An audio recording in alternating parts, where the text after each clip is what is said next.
Welcome to Dream Tale Sleep Stories. Tonight's reading is The Timekeeper Crow. Settle into your bed or sofa and let your shoulders, jaw, and eyelids grow heavy. Inhale slowly, 1, 2, 3, and sigh the air away, allowing the day to fade into quiet dark. With every soft inhale, you invite fresh English phrases. With every gentle exhale, stray thoughts drift farther off. Behind my voice flows a gentle melody, renowned for guiding the mind toward deep relaxation. Keep your eyes closed or follow the captions, whichever feels right. Simply receive the rhythm and resonance of the language.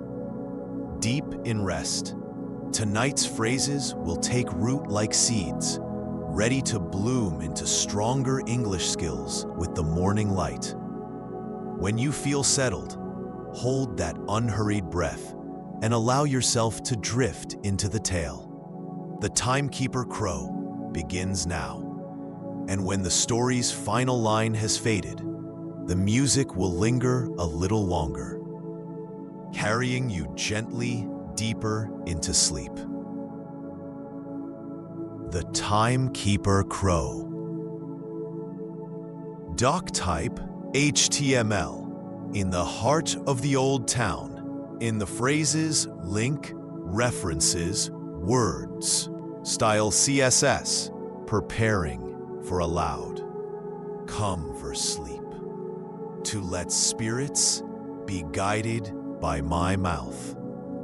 Feel safely, feel calm and restful in a place of comfort and peace, where cobblestone streets wound between ancient buildings like forgotten memories, stood a clock shop that time itself seemed to have abandoned. Funny, but time. This place, that ancient buildings, feels like forgotten memories. Stood a clock shop that time itself seemed to have abandoned. The wooden sign above the door sat in a bright column of glass. Beautiful buildings, days and seasons, exceptional, calming breath. Back against the wall, in the place where cobblestone streets wind between ancient buildings, stood a clock shop that time itself seemed to have abandoned. Feel alongside the wooden sign. Singular, Johnson Hill, desk, feel. The beautiful place of restfulness. Once painted in elegant gold letters reading, Thomas Hartwell, Master Clockmaker. Now hung crooked and weathered, its paint peeling like autumn leaves.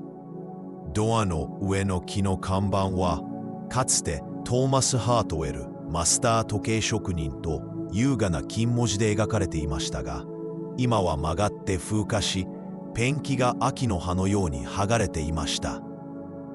ドアの上の木の看板は、かつてトーマス・ハートウェル、マスター時計職人と優雅な金文字で描かれていました。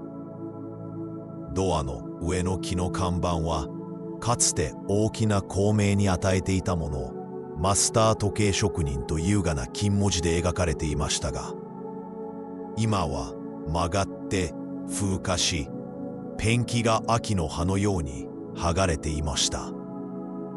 なんだ、強くかつても日頃に強く持っていた梨の栽培、風化した天界回復王樹は、最後残ったらものに強くなるはずのに生まれ変わりませんよ。Time never sleeps. Don't ever begin to dream. Once painted in elegant gold letters, reading Thomas Hartwell, master clockmaker.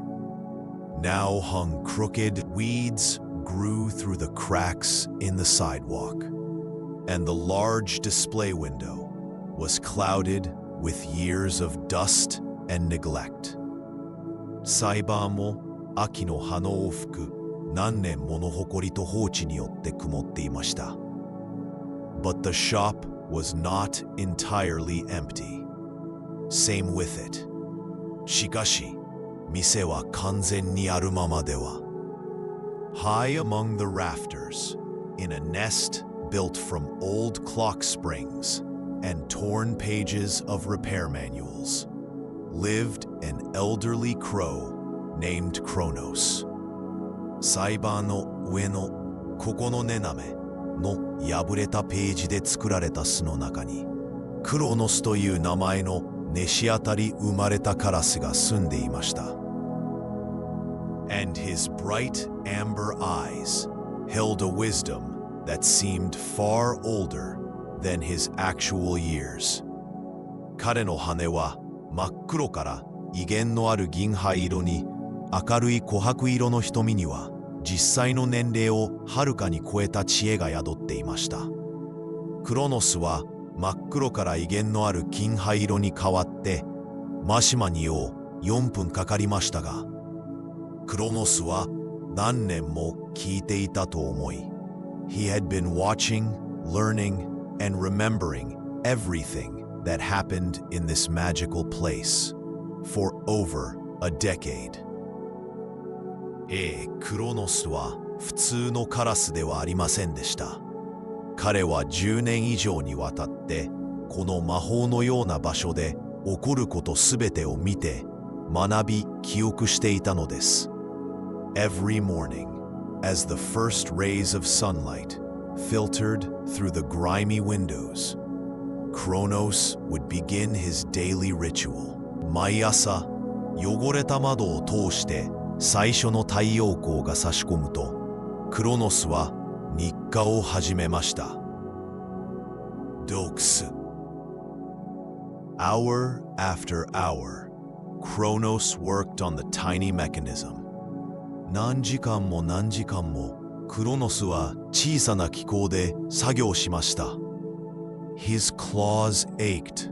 His neck was stiff from bending over the workbench, and his eyes burned from the strain. 彼の爪は痛み、作業台にかがみ込んでいたために首が凝り、負担で目が痛みました。But he persisted, driven by Emily's words and by a growing sense that this was his true purpose. Not just to be a guardian of the shop, but to be a healer of broken time. しかし彼は諦めませんでした。エミリーの言葉と、これが彼の真の目的であるという高まる感覚に駆られて、壊れた時間の癒し手であることが。As the sun reached its zenith and began its slow descent toward evening, Kronos made one final, almost imperceptible adjustment to the escapement. 太陽が頂点に達し、夕方に向かってゆっくり下降し始めたとき、クロノスはエスケープメントに最後のほとんど知覚できない調整を加えました。Suddenly, miraculously, the second hand gave a tiny jerk and began to move. 突然、奇跡的に秒針が小さくピクリと動き始めました。Tick, tick. The sound was soft, but unmistakable, and it seemed to fill the entire shop with warmth and life. チクチク。その音は柔らかいが明らかで、店全体を温かさと生命で満たしているようでした。The crow stepped back, hardly daring to believe what he had accomplished. カラスは後ずさりし、エミリーの言葉と、これを見ても生命で符合していたという最初の命で。Everything was working again, its hands moving smoothly around the mother-of-pearl face, keeping perfect time after 7 years of silence. エミリーの懐中時計は再び動いており、その針は真珠穂の文字盤の周りをスムーズに動き、7年間の沈黙の後に完璧な時間を刻んでいました。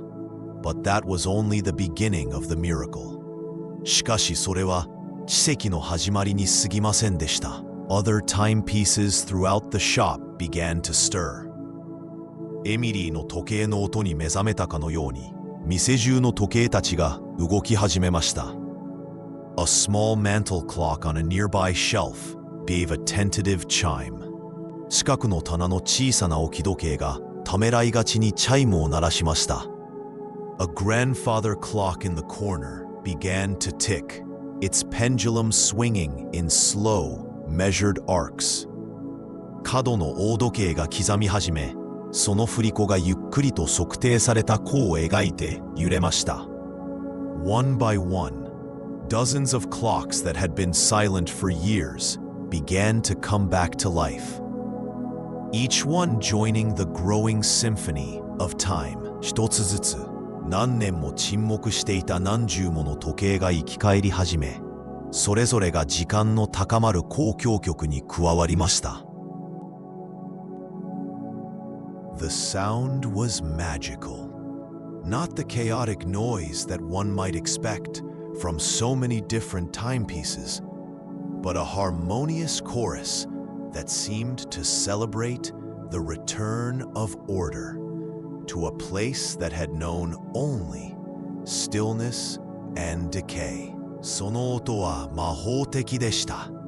多くの異なる時計から期待されるような混沌とした騒音ではなく、静止と衰退だけを知っていた場所に秩序の復活を祝っているような調和の取れた合唱でした。チクタクのリズムが重なり合い絡み合って、クロノスの心を喜びで舞い上がらせる複雑だが美しい旋律を作り出しました。She was standing by the door, no longer pale and translucent as she had been in the dream, but glowing with a warm, golden light. 彼女は店への子供時代の訪問で、彼が記憶していたのと同じ輝く笑顔を浮かべていました。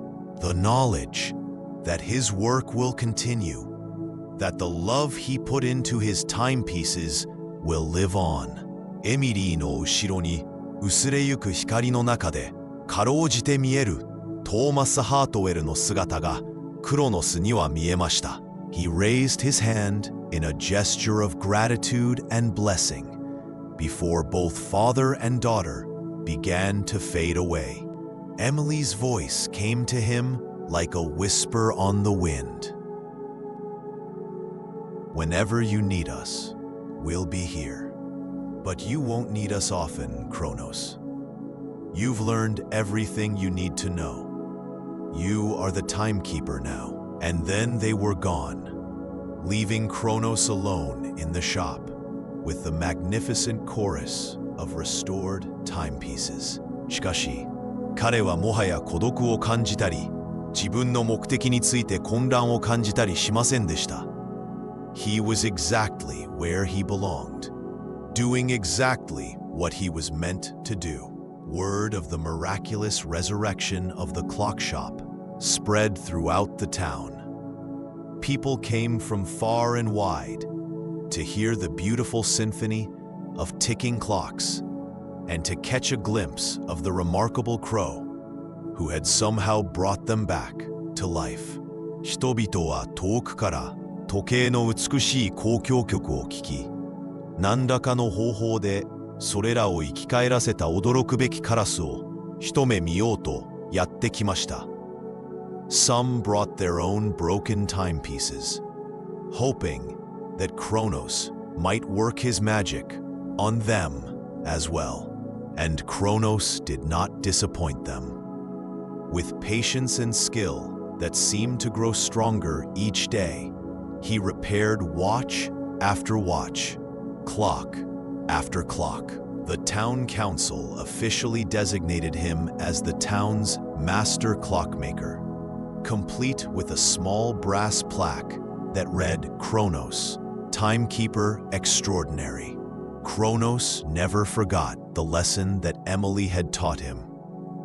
time was not just about gears and springs and precision mechanisms. It was about love, memory, and the connections that bind all living things together. Every clock he repaired carried with it a story, a wedding anniversary, a child's first day of school, a last gift from a beloved grandparent. As years passed, Kronos aged gracefully in his role as the town's timekeeper. His silver gray feathers took on an even more distinguished appearance, and his amber eyes grew brighter with each passing season. 彼の銀灰色の羽はさらに威厳のある外観を帯び、琥珀色の瞳は季節が過ぎるごとに明るくなりました。On quiet evenings, when the shop was closed and the restored clocks ticked peacefully in the darkness, Kronos would take Emily's pocket watch from its place of honor on the mantle and hold it gently in his claws. 静かな夕方、店が閉まり、復元された時計が暗闇の中で平和に刻む時、クロノスはマントルピースの名誉ある場所からエミリーの懐中時計を取り、爪で優しく持っていました。The watch still kept perfect time, and sometimes, if he listened very carefully, he could hear Emily's laughter mixed in with its steady tick tick tick. 時計はまだ完璧な時間を刻んでいて、時々非常に注意深く聞けば、その安定したチクチクチクに混じってエミリーの笑い声を聞くことができました。The townspeople learned to love and respect their unusual clockmaker. And in the end, that was perhaps the greatest miracle of all. Not just that a crow had learned to repair clocks, but that a community had learned to open its heart to someone who was different. そして最終的に、それはおそらく全ての中で最大の奇跡でした。カラスが時計の修理を学んだことだけでなく、コミュニティが異なる誰かに心を開くことを学んだことが、Kronos lived many more years, long enough to see several generations of children grow up and bring their own children to marvel at the Timekeeper Crow. クロノスはさらに多くの年を生き、数世代の子供たちが成長し、自分の子供たちを連れて時の番人カラスに感嘆するのを見るのに十分な長さでした。When his time finally came to join Thomas and Emily in whatever realm awaits beyond this world, Kronos passed peacefully in his sleep, surrounded by the gentle ticking of all the clocks he had brought back to life. ついに彼がこの世界を超えたどんな領域でもトーマスとエミリーに加わる時が来た時、クロノスは彼が生き返らせたすべての時計の優しい刻みに囲まれて眠りながら平和に去りました。They buried him in the town cemetery, in a small plot next to Thomas Hartwell's grave. 彼らは彼を待ちの墓地、トーマス・ハートウェルの墓の隣の小さな区画に埋葬しました。The headstone they erected reads simply, Kronos, the Timekeeper Crow, he taught us that love never dies. And beside the inscription, they carved the small image of a pocket watch, its hands pointing to 3:17, the exact time when Emily had died, and when the greatest lesson about the true nature of time had begun. そして刻印の横に彼らは懐中時計の小さな画像を彫りました。その針は3時17分を指していました。エミリーが亡くなった正確な時刻で、時間の真の性質についての最大の教訓が始まった時でした。Even today, visitors to the old clock shop can still hear the gentle chorus of timepieces that Kronos restored. And sometimes, on very quiet mornings, when the mist rises from the cobblestones, and the light slants just right through the windows. Visitors report seeing the ghostly figure of a silver-gray crow moving among the clocks, still keeping watch over time itself. He would hop down from his perch and carefully examine each broken timepiece scattered throughout the shop. There were grandfather clocks standing silent as tombstones, their pendulums frozen in time. 聖石のように静かに立つ大時計があり、振り子は時の中で凍りついていました。Delicate mantle clocks sat on dusty shelves, their brass faces tarnished and their hands pointing to hours that no longer mattered. Pocket watches lay scattered across the workbench, like fallen stars, their cases dented and their crystals cracked. Kronos had developed a peculiar habit over the years. He would pick up these broken timepieces in his beak one by one and shake them gently, hoping to hear even the faintest tick. Sometimes he would tap them with his claw or nudge them with his wing, as if his touch alone could bring them back to life. The townspeople, who occasionally glimpsed him through the window, thought he was simply a scavenger looking for shiny objects. But Kronos knew better. 時々窓越しに彼を見かける町の人々は、彼を単に光るものを探している掃除屋だと思っていましたが、クロノスはもっとよく知っていました。He was searching for something far more precious than gold or silver. He was searching for time itself. The crow had arrived at the shop 10 years ago, during the worst storm the town had ever seen. He had been just a young bird then, seeking shelter from the howling wind and driving rain. その時彼はまだ若い鳥で、うなる風と激しい雨から避難場所を求めていました。The shop's owner, Thomas Hartwell, had found him huddled and shivering in the doorway the next morning. The kind old clockmaker had invited him inside and given him a warm place to rest among the ticking timepieces. Thomas was a master of his craft, a man whose gentle hands could coax life back into the most stubborn of mechanisms.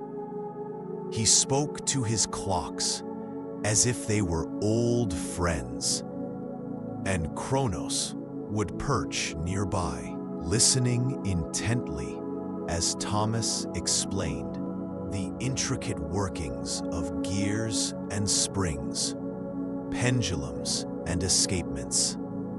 The crow's sharp mind absorbed every word, every gesture, every subtle technique that made the difference between a clock that merely kept time and one that sang with the rhythm of life itself.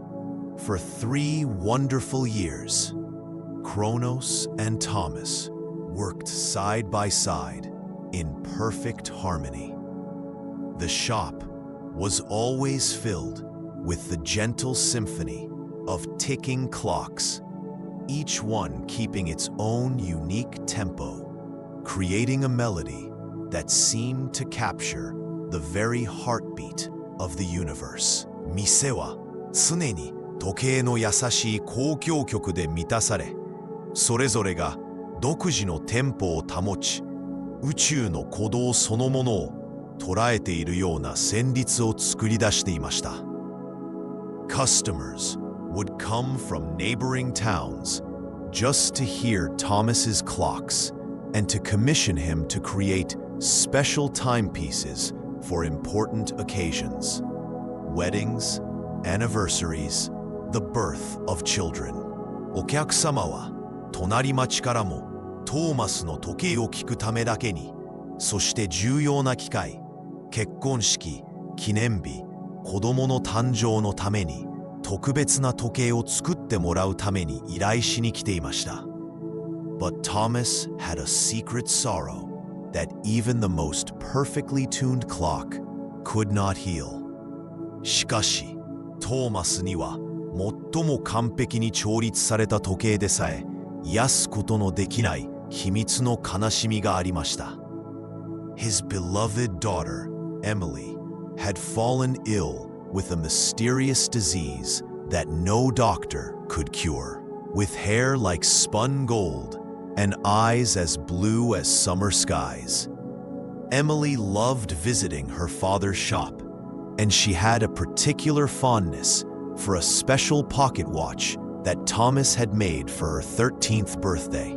エミリーは父親の店を訪れることが好きで、特にトーマスが彼女の13歳の誕生日に作った特別な懐中時計を特に愛していました。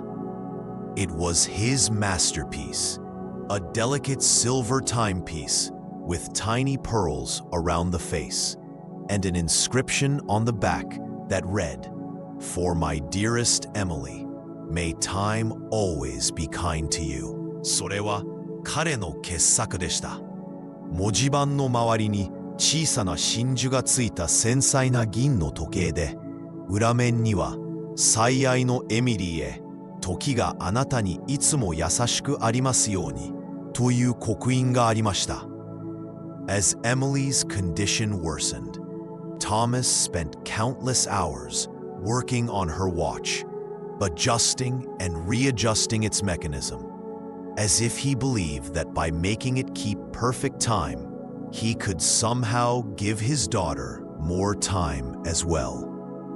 エミリーの状態が悪化するにつれて、トーマスは彼女の時計に数えきれない時間を費やし、気候を調整し、再調整しました。まるで完璧な時間を刻ませることで、娘にもっと時間を与えることができると信じているかのようでした。Kronos would sit quietly nearby, sensing the old man's desperation and wishing he could somehow help. The end came on a cold winter morning, when the shop's clocks seemed to tick more slowly than usual. 終わりは、店の時計がいつもより遅く刻んでいるように見えた寒い冬の朝に来ました。Emily passed away peacefully in her sleep, and with her went Thomas's will to continue his work. The pocket watch stopped ticking at the exact moment she drew her last breath, and no amount of winding or adjusting could make it run again. Thomas fell into a deep depression after Emily's death. エミリーの死後、トーマスは深いうつ状態に陥りました。He stopped repairing clocks, stopped greeting customers, and eventually stopped opening the shop altogether, turning it over and over in his weathered hands. Kronos tried to comfort him, bringing him small gifts, shiny buttons, colorful pebbles, even fresh berries from the park. クロノスは彼を慰めようとして小さな贈り物を持ってきました。光るボタン、色とりどりの小石、公園からの新鮮なベリーまで。But nothing could lift the old man's spirits. Emily's pocket watch clutched in his hand. ある朝、クロノスは目を覚ますと、トーマスが作業台にうつ伏せになって倒れ、エミリーの懐中時計を手に握りしめているのを見つけました。The old clockmaker had passed away in his sleep, finally reunited with his beloved daughter. 老時計職人は眠りながら亡くなり、ついに愛する娘と再会しました。The crow had cried out in grief, his harsh voice echoing through the empty shop like a funeral bell. トーマスの葬儀の後、遠い親戚が店を閉めにやってきました。They took away anything of obvious value and left the rest to gather dust. They offered to take Kronos too, thinking he might be worth something as an exotic pet. But the clever crow had hidden himself among the rafters until they gave up and left. 彼らはクロノスも連れて行こうとしました。珍しいペットとして何か価値があるかもしれないと思ったからです。しかし賢いカラスは釣り木の間に身を隠し、彼らが諦めて去るまでそこにいました。He had chosen to stay as the guardian of Thomas's legacy, even though he didn't fully understand why. 彼は完全には理由を理解していませんでしたが、トーマスの遺産の守護者としてとどまることを選びました。今や7年間、クロノスは放棄された店で孤独な見張りを続けていました。The townspeople had forgotten about the master clockmaker and his devoted crow. 町の人々は時計職人とその献身的なカラスのことを忘れていました。Children would dare each other to peek through the dusty windows, whispering ghost stories about the shadowy figure they sometimes glimpsed moving inside. 子供たちは互いに挑戦し合って、埃っぽい窓を覗き込み、時々中で動いているのを垣間見る影のような人影について幽霊話をささやいていました。Adults crossed to the other side of the street, believing that the presence of a crow in an old building was a sign of bad luck. 大人たちは通りの反対側に渡り、古い建物にカラスがいることは不運の兆候だと信じていました。しかし、クロノスは十分に説明できない本能に駆られて日課を続けていました。Every morning, he would gather broken clock parts from around the shop and attempt to fit them together, guided by half-remembered observations of Thomas's work. 毎朝彼は店中から壊れた時計の部品を集め、トーマスの仕事をおぼろげに記憶していることに導かれて、それらを組み合わせようと試みました。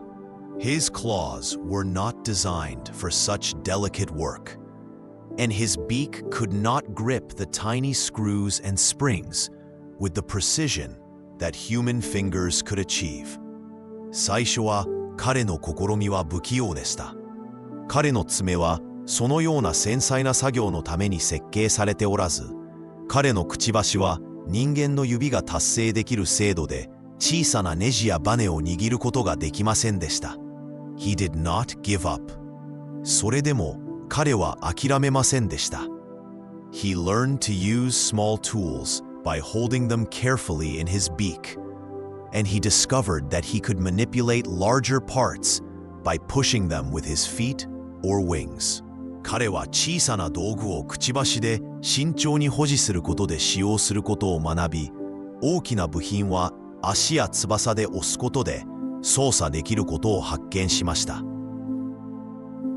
Slowly, painstakingly, he began to understand the relationships between the various components, how the mainspring provided power, how the escapement regulated the release of that power, how the pendulum or balance wheel kept steady time. ゆっくりと苦労しながら彼はさまざまな部品間の関係を理解し始めました。主ゼンマイがどのようにパワーを提供し、エスケープメントがそのパワーの放出をどのように調節し、振り子やバランスホイールがどのように安定した時間を保つかを。Kronos made a discovery that would change everything. 種々の特に灰色の朝、霧が幽霊の指のように街路を巻いていく中、クロノスはすべてを変える発見をしました。数ヶ月間訪れていなかった店の片隅を探索していると、古い時計製作雑誌の山の後ろに隠れた小さな木の箱を見つけました。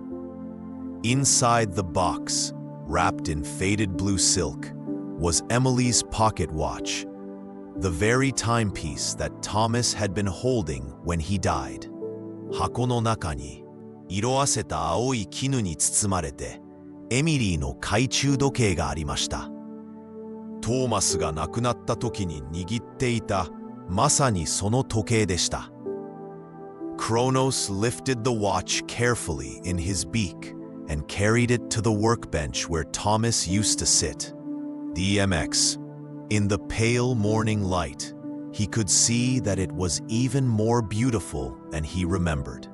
薄い朝の光の中で、それは記憶していたよりもさらに美しいことが分かりました。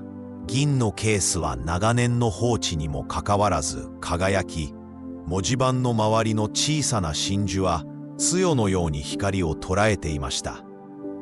彼はそれをひっくり返して裏面の刻印を調べました。文字は読めませんでしたが、Something about this watch felt different from all the others in the shop. It seemed to pulse with a warmth that had nothing to do with the cold metal of its case. この時計は店の他のすべての時計とは何か違って感じられました。ケースの冷たい金属とは関係のない温かさで脈打っているようでした。He noticed something extraordinary.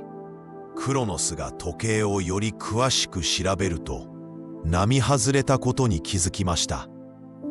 Although the hands were frozen at 3:17, exactly where they had stopped when Emily died, the second hand was trembling slightly, as if it were struggling to move. 針は3時17分で凍っていました。エミリーが亡くなった時に止まった正確な時刻でしたが、秒針がわずかに震えていました。まるで動こうと努力しているかのように。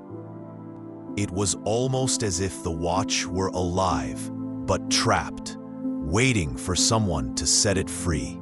まるで時計が生きているが閉じ込められており、誰かが解放してくれるのを待っているかのようでした。その夜、クロノスが細気の間の巣に落ち着くと、初めてエミリーの夢を見ました。She appeared to him as he remembered her from her visits to the shop, young and beautiful, with a smile that could light up the darkest day. In the dream, she was sitting at her father's workbench, gently winding her pocket watch. "Hello, Kronos," she said, her voice as soft as summer rain. "I've been waiting for you to find my watch." あなたが私の時計を見つけてくれるのを待っていました。The crow was amazed to discover that he could speak in the dream. "Emily, you're dead." "Yes, I know," she replied with a gentle laugh. "But some things are stronger than death, Kronos. Love, for instance, and hope, and the desire to help those we care about." "I don't understand," Kronos said. "Why are you here? Why now?" Emily stood up and walked to the window, gazing out at the moonlit street. "My father made that watch with all the love in his heart. Every gear, every spring, every tiny part was chosen and placed with care. When I died, all that love became trapped inside the watch, just like my father's grief became trapped in his heart." 父はその時計を心のすべての愛を込めて作りました。すべての歯車、すべてのバネ、すべての小さな部品が注意深く選ばれ配置されました。私が死んだ時、その愛はすべて時計の中に閉じ込められました。死の悲しみが彼の心に閉じ込められたのと同じように。She turned back to Kronos, her eyes sparkling with unshed tears. 彼女はクロノスの方を振り返り、涙をためた瞳が輝いていました。For 7 years, I've watched you try to bring these clocks back to life. You don't fully understand why you do it, but I do. You're trying to heal this place, to honor my father's memory by continuing his work. 7年間、私はあなたがこれらの時計を生き返らせようとするのを見てきました。なぜそうするのか完全には理解していませんが、私はわかります。あなたはこの場所を癒そうとし、父の仕事を続けることで、父の記憶を称えようとしているのです。But I'm just a crow, Kronos protested. I don't have the skills or the knowledge to repair such delicate mechanisms. でも僕はただのカラスだよ、とクロノスは抗議しました。そのような繊細な機構を修理する技術も知識もないんだ。Emily smiled and reached out to stroke his feathers. Though she was a spirit, her touch felt warm and real. You have something more valuable than technical skill, dear friend. You have love, patience, and the willingness to try. Those are the most important tools any clockmaker can possess.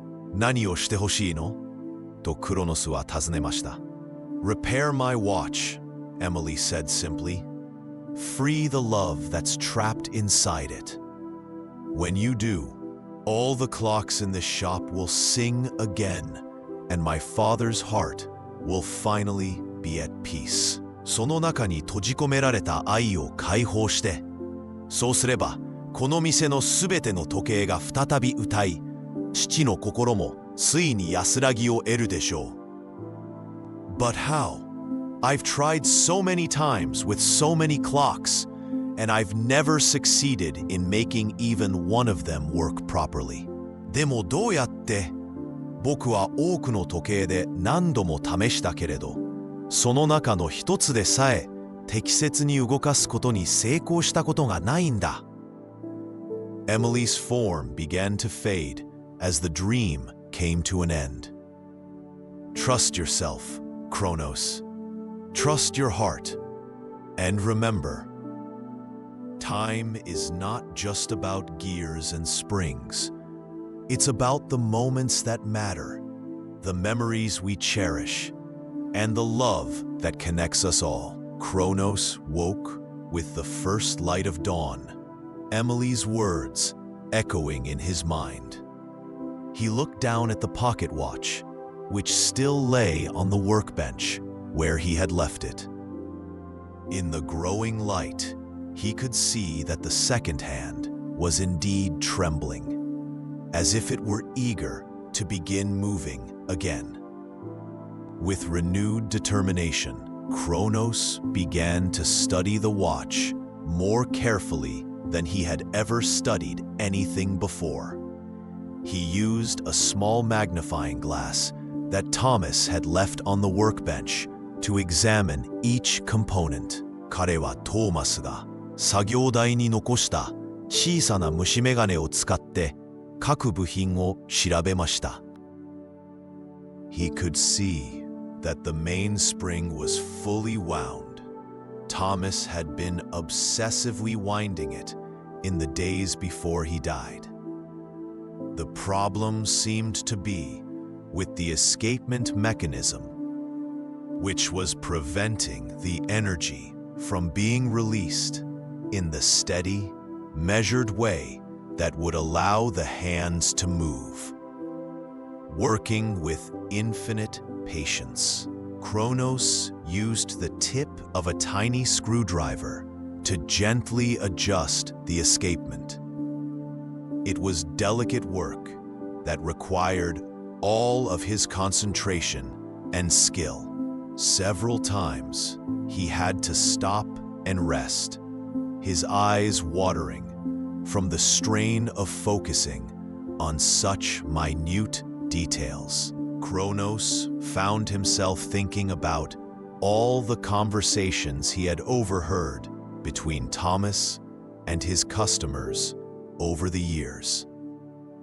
He remembered how Thomas had explained that every timepiece had its own personality, its own quirks and preferences. Some needed a gentle touch, while others responded better to firm pressure.